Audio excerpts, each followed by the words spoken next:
Hi, this is Andrew Groh with the Missouri Society of CPAs. This is MOCPA Bar Talk, where we talk about the latest trends, news, and issues that matter to you the most. Let's get started. Hi, welcome. My name is Andrew Groh, here with the MOCPA. I'm here today with Dave Hartley, CPA with Anders CPAs Advisors.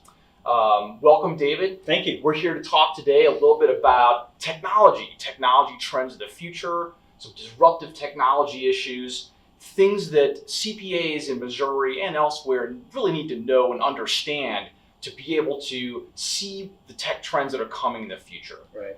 Yep. Welcome, David. So going back to blockchain, the society for the last 2 years has put on, a blockchain full 8-hour conference. Yeah. What were your thoughts on that, attending that for the last 2 years? Well, so I missed the first year. I was only able to attend the second year. What I found was that I thought going into the conference, I had a pretty good knowledge of where we were with blockchain. I found that to be an incredible 8-hour day with top-notch speakers who are actually involved in some of the most pressing use cases.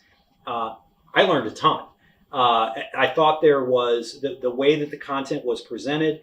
There were so many real life examples of this is how the technology is being utilized in ways that I never really fully appreciated before. And I think hearing those types of things, what I was disappointed by was that there weren't more CPAs in the room to hear the message. And why do you think that was the case? Well, I think, so blockchain, we've heard a lot about blockchain. You go back to the hype cycle and you look at, and 3 or 4 years ago, we thought it was going to change the world and do everything. Blockchain as a technology has its limitations. So I think we've heard about that. I think a lot of people maybe think when they hear blockchain, they think it's just crypto. Yes. And that's something that we have to know. Blockchain is actually a technology that could be used in these ways, and helping people understand what those are. That's some of that fundamental understanding that we need to make sure that all CPAs in Missouri have that.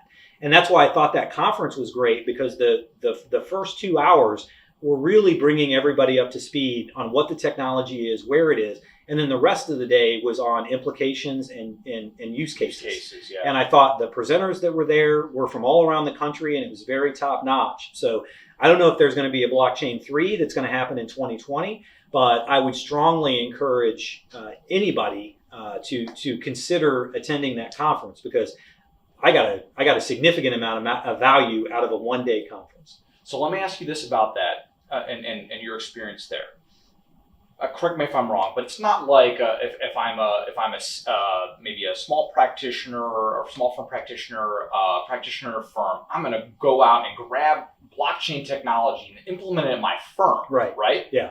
What's the key? Why is it so exciting? What do you do to take that back to your clients themselves? So I think what's important is that we as CPAs, if we're going to be the most trusted or the most valuable advisor, we have to understand these things. We have to understand the implications of how they're going to impact our client businesses. Because as we've known for years, we need to be 1, 2, 3 steps ahead of our businesses before they come to us for help. When I think about that blockchain conference, that was an opportunity for people to come in and hear those things. Because you're right, most people are not going to, you've got the large Fortune 500 organizations which are doing things, developing their own blockchains, all those types of things.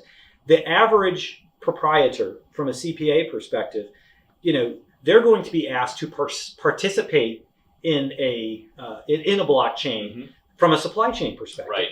And so they're not going to be the ones creating and we're going to do all these things. They're going to be told, you need to participate in our blockchain, and we need to help our clients understand the implications of that. What does that mean if I'm going to be providing this data that I've never provided before in a way that I've never done?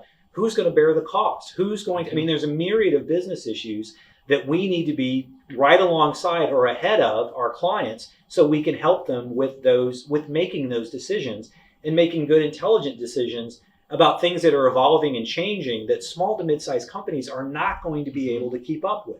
So we have to figure out, how do we get ahead of the curve, and how do we help our clients move along and be successful and create more value in their businesses? Yeah, and do you think that these level of advisory services are the knowledge that you and you're talking about CPAs in general need to have? is that squarely for your middle market clients, or how far down that client size pool do you think that this really extends to? I think it's all the way. Okay. When you look at maybe a startup, they may be based or leveraging some emerging technology already, which is prepared to work in this world. Yeah. It's not a standalone system. It was built for the internet. It's built for the cloud so that everybody can have access to it. It's got APIs so data can move from application to application. If we don't at least conceptually understand how that works and then what our role is and how we can add value in that process, that's where as CPAs, to remain relevant, these are topics that we have to understand, and we have to make sure that our clients are going to come to us and ask these questions. If we can't answer them, that's when they start going to other providers. So if we want to remain relevant, this is absolutely essential. Perfect. Thanks, David. Sure. Yep. Thank you for joining us for this edition of MOCPA Bar Talk. If you have any questions or would like to chat a little bit more about the issues that we discussed, just let me know. My contact information is below.